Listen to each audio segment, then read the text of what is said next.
राईटचं indicator पडले बंद, पण आपल्याला सवय इंडिकेटर वापरायची. आता हे जरा ह्याच्यात रस्ट स्प्रे मारायला लागेल.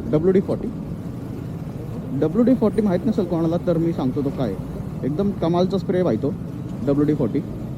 तुमच्या जर एखादा म्हणजे नाही का घरात जर कुठं ल्युब्रिकेशन करायचं असेल किंवा नाही का ते असे स्क्रीचिंग नॉईज येतात दरवाजा पुढे मागताना, असले विचित्र आवाज येतात ना, ते मूवीमध्ये दाखवतात, तर ते तिथं आपण जर WD-40 मारला तर तो फ्री होतो.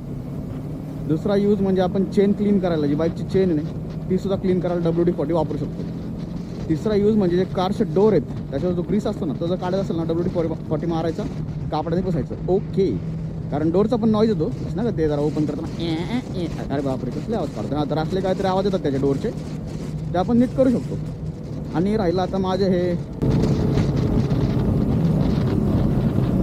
जे स्विच आहे ड्यूकचं LH स्विच, तर ते सुद्धा जे इंडिकेटरचा इश्यू आहे तिथं आत कुठं तर रस्ट लागला असेल थोडाफार, WD-40 मारला की रस्ट गायब, टेन्शन नाही.